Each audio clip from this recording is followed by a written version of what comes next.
We thought we were on the way.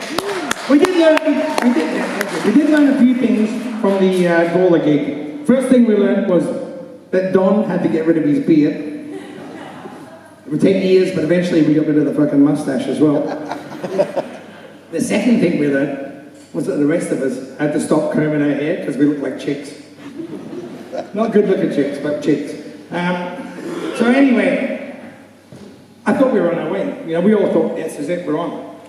Don Walker calls a meeting, and he says to us, I'm leaving the band.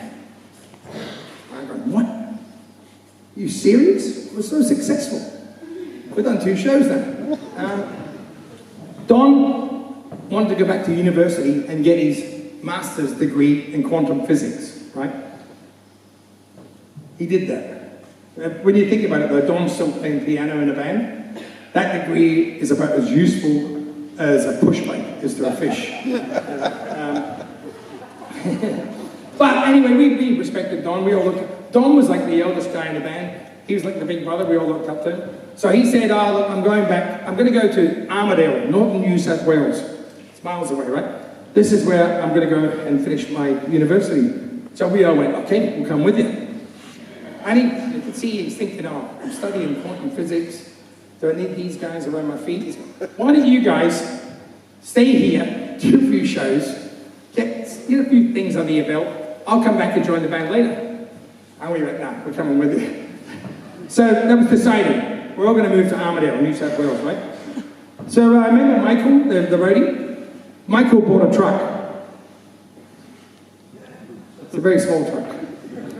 It looks bigger if you get closer.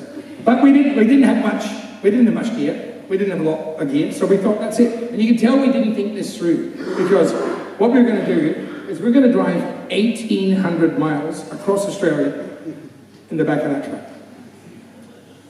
So we planned it, we decided we were leaving. We picked the night, and I remember I was home, and I was packing my bag. I didn't have much gear, I was shoving it in my bag when I was home. And I could hear my mum screaming at Reg, right? Just shrieking at him. And I thought, I've had enough of this. I don't want to hear it anymore. And I went out and I stood in the gutter at the front of the house. It was dark, waited for the truck. And it pulled up and opened up the side door, and there's the band inside like this, with their eyes adjusting to the light. The way they'd set it up was they had the gear at the back of the truck. We didn't have a lot.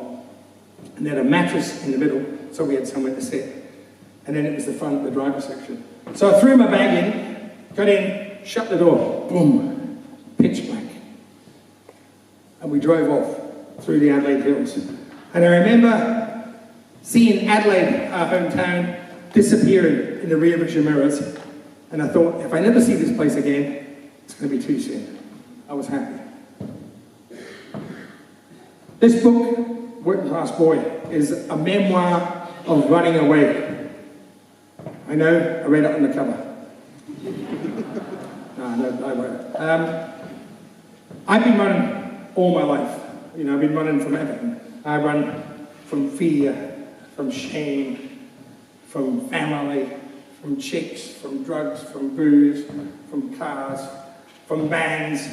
And I've learned something about running. And the biggest thing I've learned about running away is no matter what you're running from, if you're running from something, it's going to catch up to you. And the only way to deal with it is to turn and face it, right? It took me 60 years. I haven't got running. I'm still thinking about running.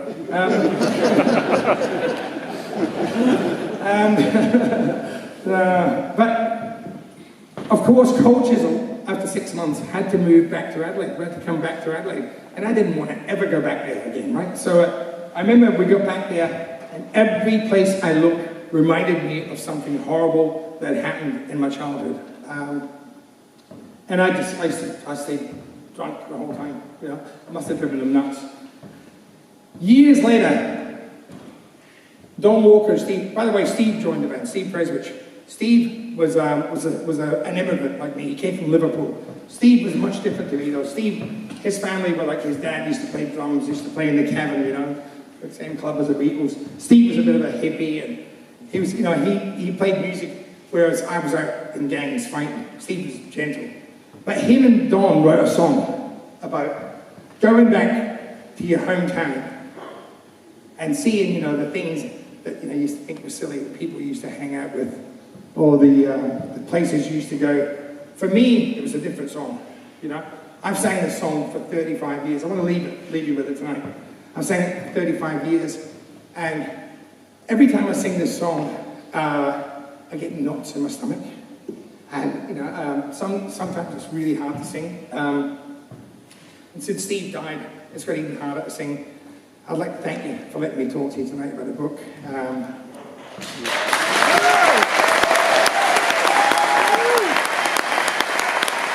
I'll leave you with a very big song.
And there's a girl, she's falling